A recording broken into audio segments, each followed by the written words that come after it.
What I would say to people is chat GPT. And I say that because I believe that the real solution in the future is going to be a combination of the doctor and the patient.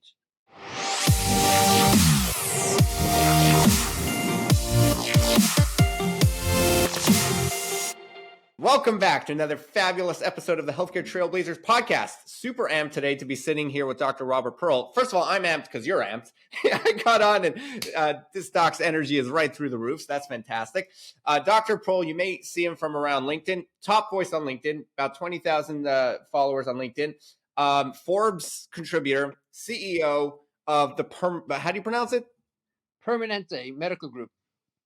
Permanente, the Permanente Group, which is related to Kaiser and their big family over there, and surgeon. So, yeah, and you still have energy like a 20-year-old. So very, very cool. Would love to hear all about it, Doc. Thank you so much for sitting with us today. It's my pleasure. It's great to be with you. To me, value-based care is where our nation has to go, and we are not moving in that direction.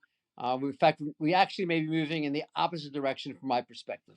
Boom! Let's start right there. Why are we moving in the opposite direction? Well, to me, value-based care involves three parts. You've got to be able to increase quality. You've got to be able to provide care that's more convenient, and you've got to lower costs, and you've got to tie the pieces together. And to me, the way you tie them together is through a combination of a integrated delivery system combined with a capitated method of reimbursement supported by technology and coordinated by leadership. And what I'm seeing these days is that across the healthcare system, we're seeing a conglomerate of monopolies. Hospitals, their key strategy is consolidate, get market control, raise prices. You have doctors who are joining into private equity, trying to be able to get market control, consolidate, and raise prices. You have insurance companies that are buying up other companies, developing patents, moving through the legal system, raising prices. I'm not seeing people focused adequately on prevention, better management of chronic disease, patient safety, elimination of waste. These are the kinds of approaches, operational excellence. I'm not seeing that in medicine. And to me, that says we're moving in the opposite direction. And I am really worried because I read the government's report that healthcare is going to cost $7.2 trillion more by 2032. And I know our country can't spend $3 trillion more than we're spending today. Oh, my goodness. So that's a very hot take. There's obviously a large segment. There's a large segment of healthcare that is rapidly moving towards taking on more risk. Obviously, the ACO space, and you've got organizations like ChenMed and Oak Street and all these various organizations that are popping up in order to create value-based care organizations. The very impetus of that is to take on risk so that it becomes your financial incentive to get rid of waste and focus on prevention. And so do you think that there are some people doing it, but it's not enough? Or do you think we're completely missing the boat? Oh, no. I think ChenMed's an organization I know well, and I have massive respect, and they're doing it right. The challenge ChenMed has is it's almost all a primary care organization. And so they haven't yet been able to reach out into the opportunities that exist when you integrate specialty care with primary care. But they're absolutely there. But, it's a small percentage of the country. Even Kaiser Permanente is only 10 million, 12 million out of over 300 million Americans. So when I put all the pieces together in terms of the organizations, I'll say that are doing it, and I don't want to say right is a problematic word to me, but are doing it in a comprehensive way. I'm not seeing a whole lot of examples. And even when you look inside a lot of organizations that say that they're capitated, how do they pay physicians and hospitals at the delivery system level? They pay them by fee for service. And that to me negates all of the opportunities that are there. Because when you're paid fee for service, the way you do better is by doing more, whether it adds value or not. When you do capitation, Yep. the way you do better is you avoid heart attacks, strokes, cancer. You keep people healthier. You do ways to make the care more convenient, more quick, ways that take out redundancy. And that doesn't happen in a fee for service type world. Yeah. Okay. So now there is an argument to be made that there's a place for everything, and in large organizations, some patients will benefit more from fee for service arrangements, while other cohorts or other populations will benefit better from VBC. Do you think that value based care is the only way to go, or do you think that there is some truth to there being value to patients in different environments depending on the setup, depending on the patient population? Is there a place for fee for service, or is it VBC or nothing? I'll answer you in two different contexts. Overall, what I would say is that if you have unlimited money and you can afford a lot of waste and you have the opportunity to have concierge medicine, then you probably can do it in a fee for service world. Although, even there, I think it's probably not as good as in a value based care. And if you're in a situation that is so rural and so small that the population is too minimal in size, it's very hard to have the totality of services that are needed for true value-based care. But I would say that for 95% of the American public, you're not going to get the best results without value-based care. When I was first selected CEO in Kaiser Permanente, I had the chance to speak at the Oregon Health Sciences building. And when I was there, I was just walking the corridors before I spoke. And I saw a great sign. Across the top, it said in big letters, quality, service, cost. And down below in small print, it said, pick any two. That to me was healthcare in the 20th century. That to me is fee for service medicine. Getting all three is Yeah. just not possible from my perspective when the clinicians providing the care are paid based upon the volume that they produce, not the outcomes, the qualities, the prevention they're able to accomplish. Yeah, and yeah, the good, fast, cheap thing, right? And so, I mean, I'm obviously totally with you. Central theme of the podcast, personal obsession of mine. But you're so gung ho on it. Is there any downside to value based care that you see or feel that needs to be mitigated as it is implemented? The only downside, well, there are two downsides, not downsides. The first big problem is that it's so hard to do. I mean, you've got to bring a lot of physicians together. You've got to coordinate among them. You got to develop collaboration, cooperation. These aren't skills that most doctors learn in medical school. You've got to figure out how you're going to pay them, and income is always difficult. You have to have leadership and develop leadership. So the biggest challenge, and I think the reason why it hasn't been done, is that it is complex to accomplish. And most of the organizations that have been able to do it, places like Kaiser Permanente, particularly in the past, have been able to accomplish it because they had a 70-year runway to get there to work out a lot of the kinks. But if you want to say, is there a risk? I think the biggest risk that you have is that the possibility exists that people can misinterpret what is being asked and find ways to lower the cost of care by not giving all of the care. It's a foolish strategy because if you delay care, you only get complications and they get worse.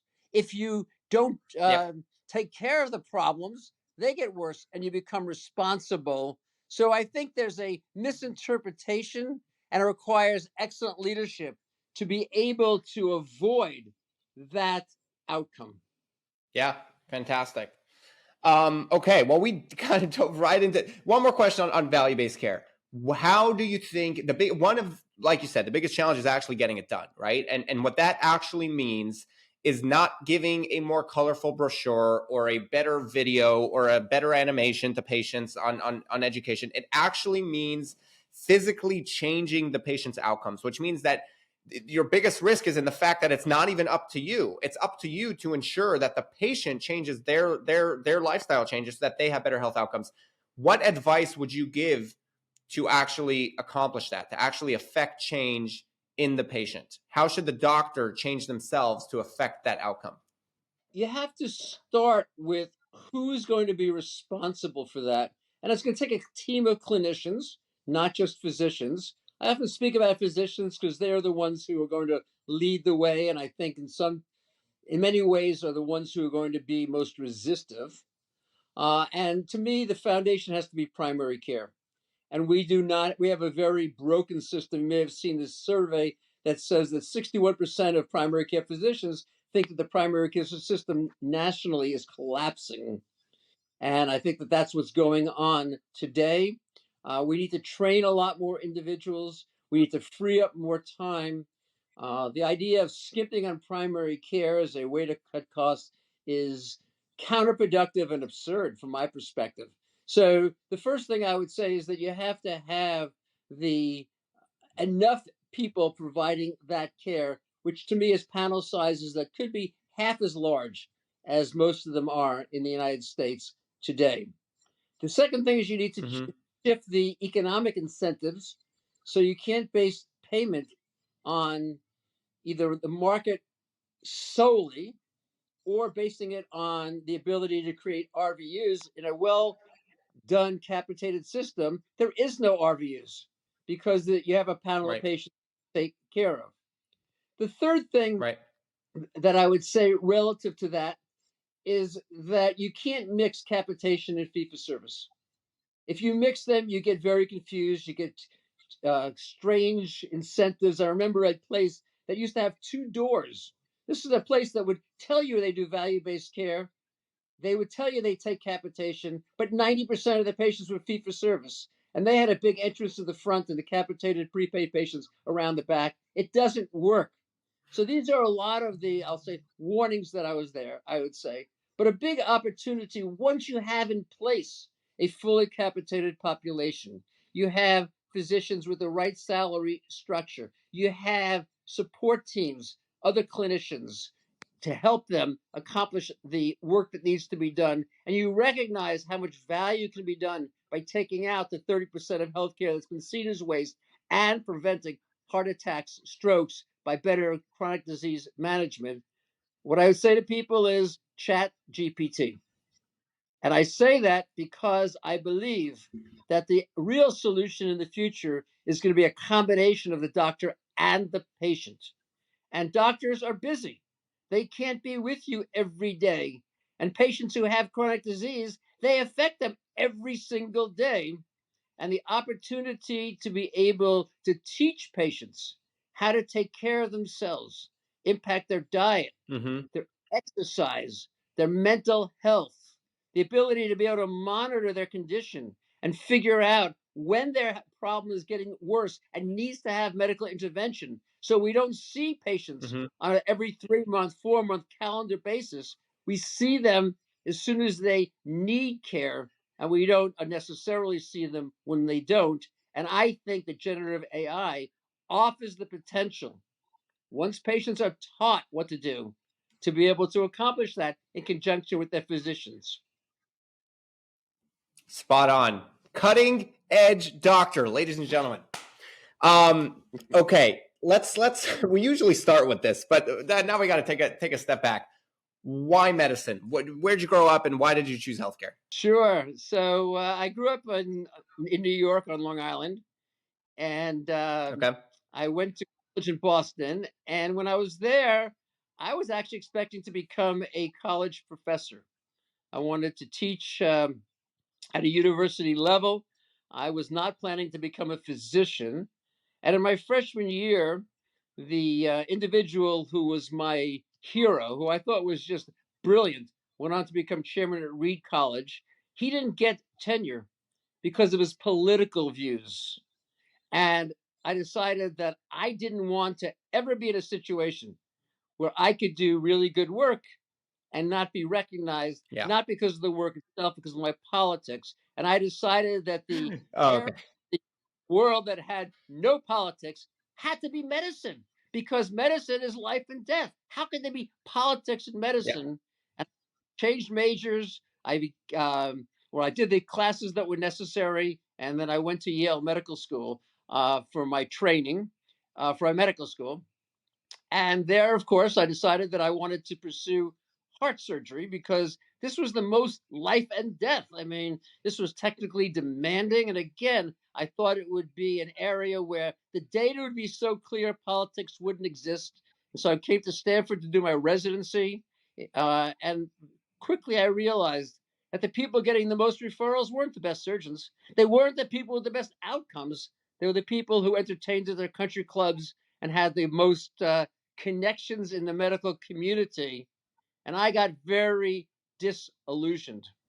And that's when I shifted my specialties because I had a chance to go to South America to do surgery on children with cleft lip and cleft palate and decided to become a Oh plastic wow. surgeon specializing in repairing these problems. So that was my journey. And I keep trying to find ways to take politics out of medicine. And I have to say, so far, I've been very much of a failure in that domain. I was expecting you to say that I've been very successful. Okay. Well, look, clearly you made it to the higher echelons of medical society, CEO of a company affecting 10 million patients. So, what was your journey to the Permanente group, and how long were you a surgeon for before that? Why did you move there? In my last year of residency, my plan had been actually to go back into South America for a year and to do a lot of surgery, on poor individuals who otherwise couldn't get it done. And about 6 months before I graduated, the surgeon at Kaiser Permanente in Santa Clara crashed in a private plane accident, a very tragic accident. And they called me up and said, "Would you come here and fill in for 6 months until we could find someone else?" And I said, "Sure, why not?" I mean, I didn't have a hard, fast plan. I could always go back to South America and fix children at that particular point. I had never heard of Kaiser Permanente at that point, but it had a pretty good reputation. So I said, "Sure, I'll come on board." And I went there and I loved it. It was everything I was seeking of doctors working together as one, collaborating, working in the same environment. And after about a year of being there, my first year, I got to do a lot of surgery and it was just filled with just a lot of joy and fulfillment. The head of the medical staff asked me whether I would become the chairman of the operating room committee. This was a big responsibility. At the time, there was a nursing shortage. There were rooms that were closed. They couldn't keep up with the surgery because they didn't have the staff. In many ways, very similar to what we're seeing right now. And I assume he asked me because I had credentials from Yale and Stanford, and I was such a great surgeon. I learned later on everyone else had said no. I was just the last person there, and maybe the only one foolish enough to say yes to the task. But that's how I began my administrative career. I came up with a bunch of plans at the time to train nurses, an education program for newly graduating nurses, created what today is traveling nurses, bringing in people from other locations. And we actually reversed the problem.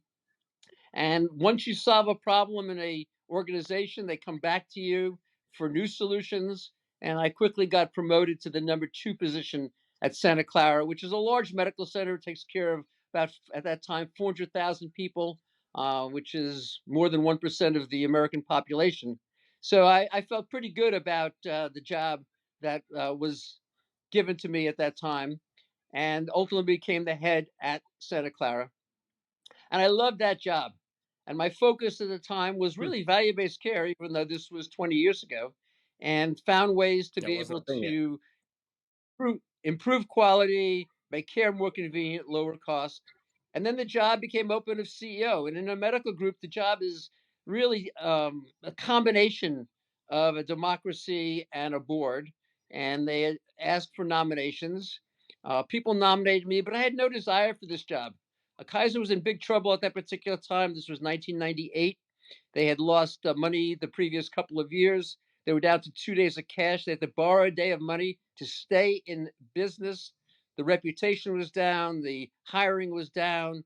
This was a really problematic time. And I asked two other people who I thought could do the job well whether they would like to do it. And I told them I'd support them in the process and help them in any way possible. And they said, "Are you out of your mind? There's no way we're going to do this job."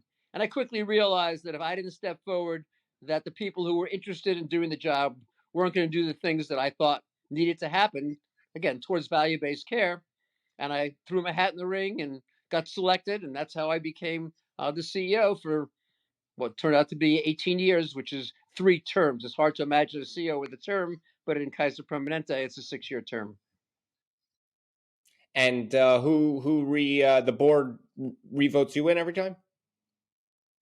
Yeah, each of the 3 terms is more than the board. The board has to nominate you again, and then the shareholders have to vote you in overwhelmingly, and that's what happened. And then after doing it for 18 years, Wow. I decided there was time for something else, and the something else to me was going to be my current, what I think it was my third career.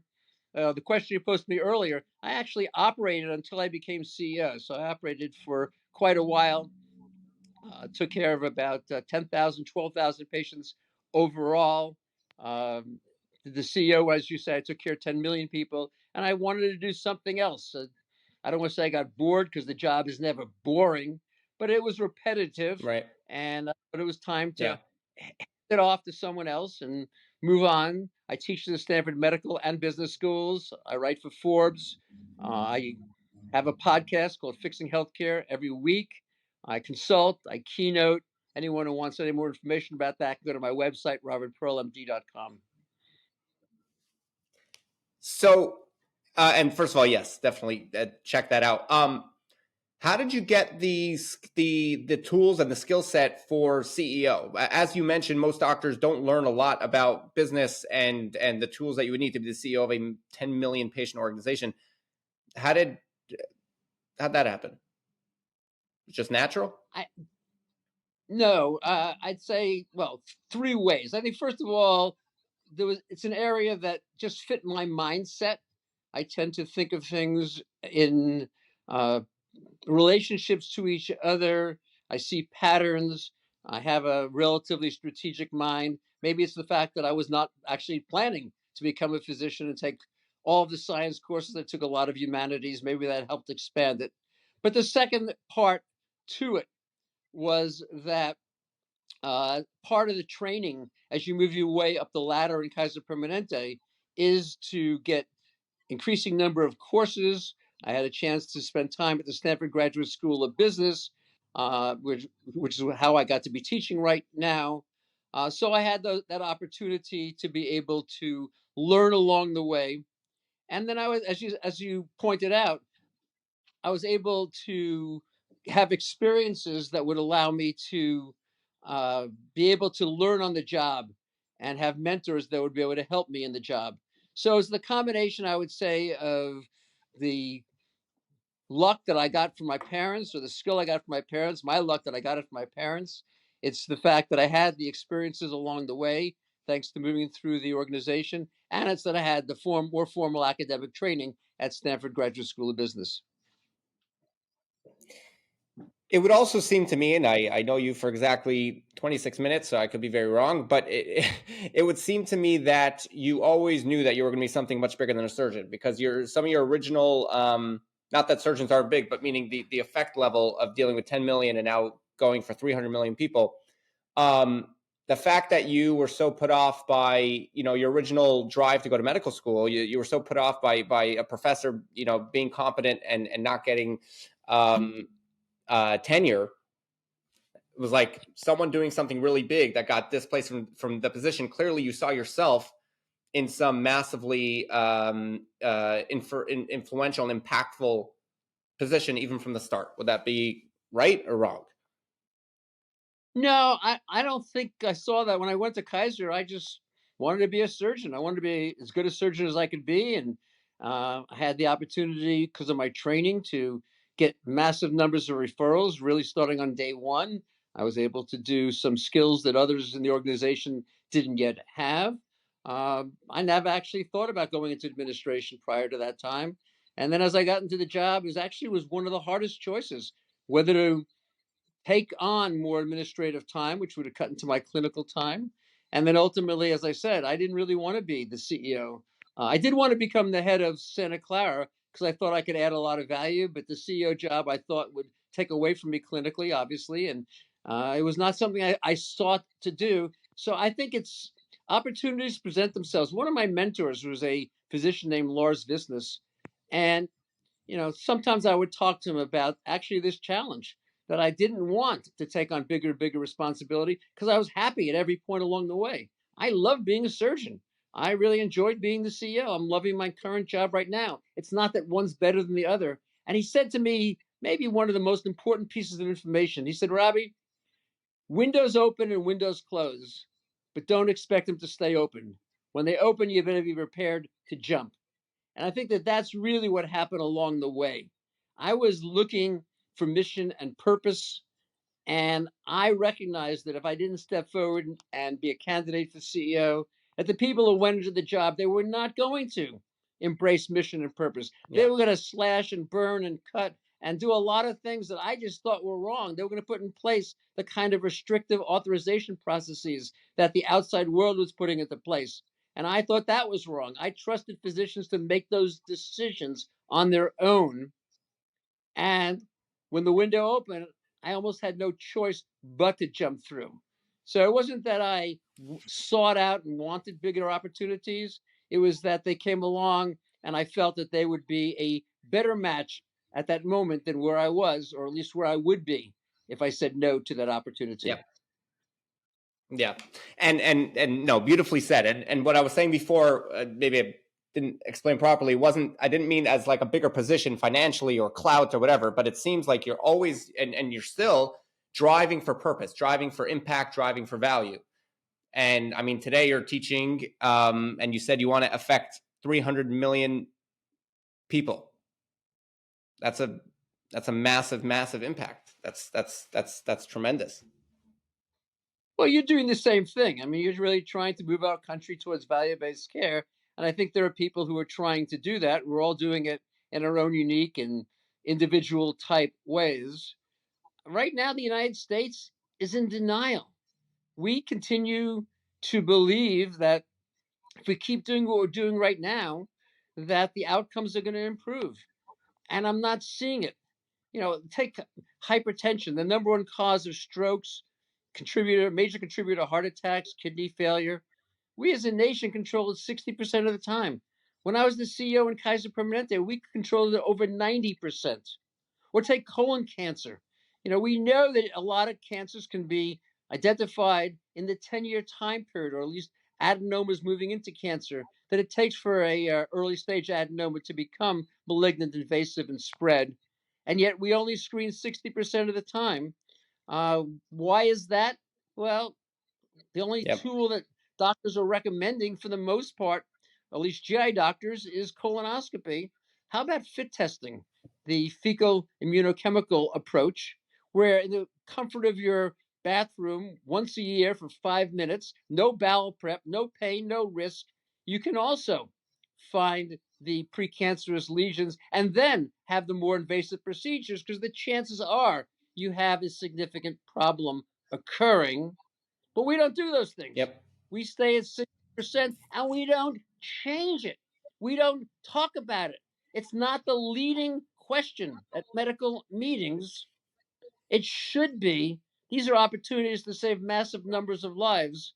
And yet, as I say, we sit in denial. We keep thinking that if we pay on a fee for service basis, that we're going to get a different outcome besides more and more volume and not getting better clinical results and more disease being prevented and chronic disease being managed. I don't know why we keep thinking that, but yes, when I see something like that, I feel a call to action and I have to step forward to try to make change occur. Incredible. What would you advise the government to do to be more aggressive about shifting us towards value-based care? Well, the one thing the government has to do, because they're the only ones who have the power to do it, and I'm very pessimistic they will, at least effectively, is to rein in the drug companies and the exorbitant pricing that exists. I wrote a piece for Forbes last week on the new GLP-1 drugs for management of weight. And it pointed out how effective they are, but also pointed out that if we were to make them available to all the people in this nation who need them, we'd increase healthcare costs by 25%. And I suggested that the government could actually, similar to Operation Warp Speed, invest, let's say, $4 billion. A typical drug costs about $2 billion to bring to market, develop and bring to market, the R&D and the marketing. And they could do two sets of research, finding new drugs, with the agreement that instead of charging $12,000 to $15,000 a year for the rest of a patient's life, the companies would charge $2,000 a year. And when you do the math, that Yeah, means that very we can similar to warp actually. speed. Yeah. But will the government do it? We'll see. But I've not been impressed so far that the government's able to do that. I think the second thing is it really needs to double down on capitation to be able to find means of being able to create opportunities beyond those that exist right now. Medicare Advantage is one way, but I think they need to shift from Medicare Advantage being paid at the insurance level, with doctors being paid at fee for service, to being paid at the delivery system level. And I don't mean MIPS and MACRA and 5% here. I mean a real commitment to that, similar, as you said, to ChenMed and what it does in the primary care arena.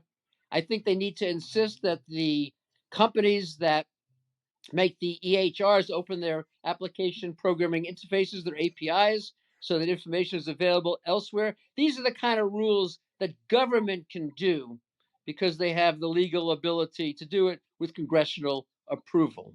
What I don't think that government can do or will be capable of doing is making the full shift, by which I mean helping to form the medical groups that would be necessary to accept capitation, being able to change the payment methodology fully in all that they do, to be able to ensure that they have a leadership structure. I think that's going to have to come either from either from inside healthcare today or from outside. It will either come conceivably led by clinicians, led by medical organizations, led by medical groups, or, and I've written about this extensively, I think it may come through the retail giants, Amazon, CVS, Walmart.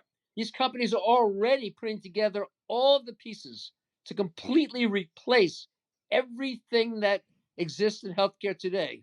They all have pharmacies. They all have insurance arms, or they're looking to be able to do it through self-funded businesses. They've all acquired medical Yep. groups. They're acquiring home health Yep. agencies. But on the list of things, they have the computer systems. And I think that they are Yep.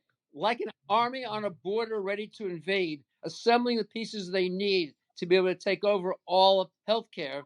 And where is their focus? Medicare Advantage. And why is that? Because that's the one easiest place to access on capitation. You have 10 million members in Walmart/United. That's their partner. You have 4 million in CVS. You have Amazon that acquired Iora and One through medical. One Medical, looking at opportunities. I think you're going to see that being where they first make their foray.